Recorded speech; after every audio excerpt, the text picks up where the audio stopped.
power play, can play on the penalty kill. So I think right now it's going to come down to, number one, performance. And then, as I said before, where we can see some fits. I know, Craig is intrigued by, Dakota and Nick as a possible pairing there. You've got size, you've got forechecking ability. And just in the brief little bit we've seen them in camp together, they're two big men that play down, that are hard to handle down low. You've got Nick, that he's intriguing, really intriguing for me as a right-handed centerman. And I think he's really excited about potential role here. So you're right. There's lots of bodies here right now. And as we talked about, we've got some young guys pushing as well. So ultimately, it comes down to performance. And we said to the team, at the end of the day, this 3 weeks here, what we're looking for is ultimately who can help us win, and who's gonna thrive in the role that we're gonna need them to play, and that's really what this next, we're 2 weeks from the Bullets flying for real. So that's really where a lot of our focus is where does everybody fit, who do they fit best with, and who's performing best. Brad, I got to ask you about the blue line, because the depth has never been better, but the thought is still that Morgan has to be that guy that rises above all. How deep were the conversations all summer with Morgan in terms of him finding that 60, 70 point kind of feel again for him?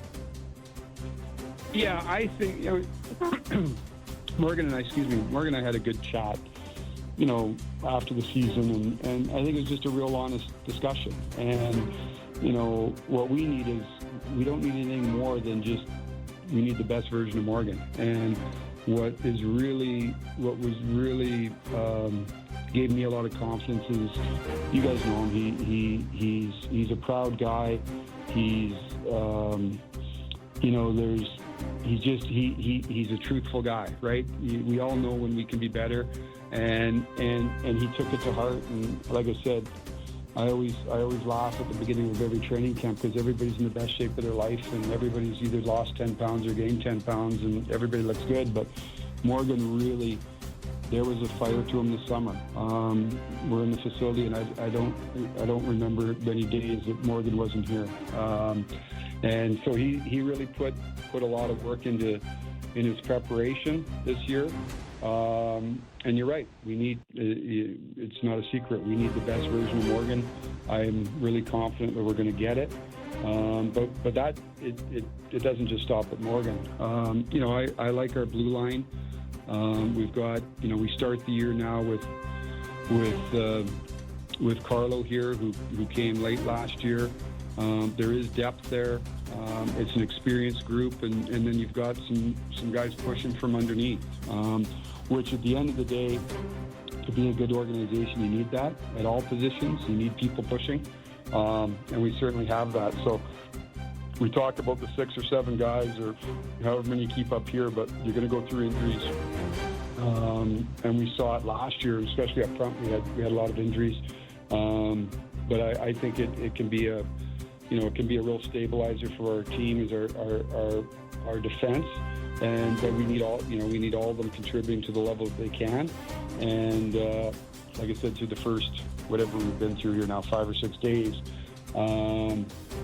I've been happy with that. And I've been happy with some of the maybe the names that aren't talked so much, that are pushing, and they're eager to get a spot on the roster as well. All right, the biggest name of them all, Austin Matthews. I was telling the guys here yesterday, I like the fact that he's given the media like a small window to mention Mitch Marner a few more times, and then that's it. It's over. Your early impressions of your captain. Yeah, I mean, he sets the tone for us. For when you're out, to me, it starts in his preparation. Austin was back here early in the summer, and it's amazing when he shows up. It seems to be everybody else is here now then too, so that he was here probably a month before we got going, and just the preparation he puts, I've said it since I got here, the preparation he puts towards his craft, the way he practices, the level, he sets the standard. And I think for any team, any organization, when your top guys are working the hardest and competing the hardest, that's the level that everybody else has to follow. So he's been dialed in since the start of camp, and he's feeling good physically. He looks good. He looked dangerous last night. It's the first preseason game, first game in a number of months for a lot of guys, but he's been dialed in, and he's the tip of the spear for us, and everybody else follows. So I've been real happy and glad. Just number one, just he's healthy, he's ready, and he looks good.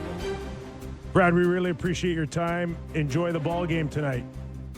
Oh, it's good to hear you guys back on the air. If you can, that 6-month hiatus is over. Time to get back to work. Let's see if you feel that way in about a month. Yeah. Thanks, Tree. Appreciate Brad. it. See you guys. Brad Treelevin, General Manager of the Toronto Maple Leafs. Good All right. stuff. What do you want to pick a few things out of that?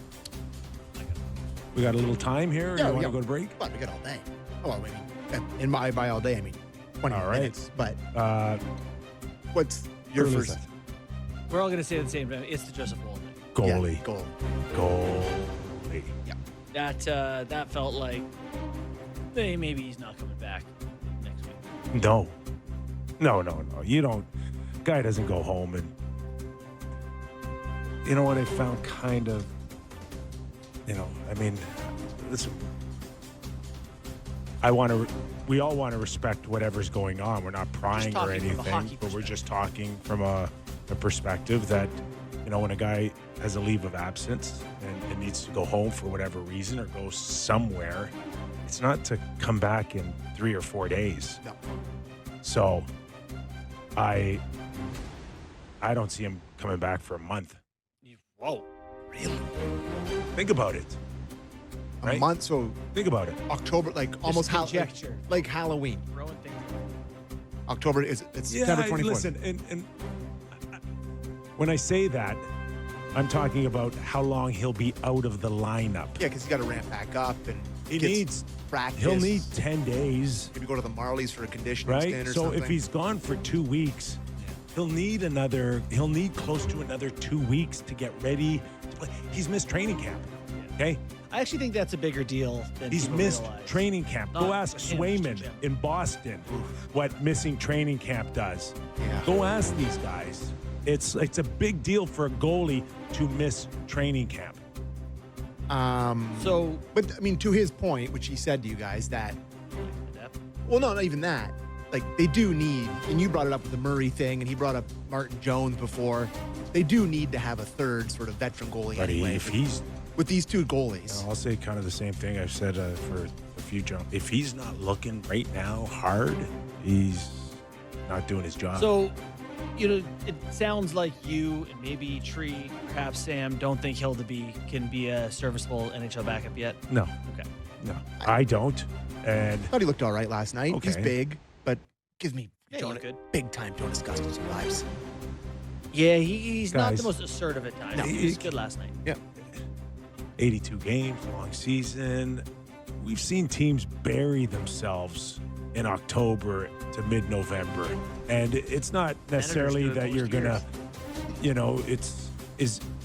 is the month No, it matters. I 6 see your weeks point. I see your point. It gonna matters. kill the Leafs season? No, but could it put them behind the 8 ball big time? Cost you a few losses. I'm a big believer too in the snowball of like, all right, we're good. Oh, hey, wow, the guys start to buy in more if you win early versus losing early and going, I don't like what this coach is saying. You need to get early wins.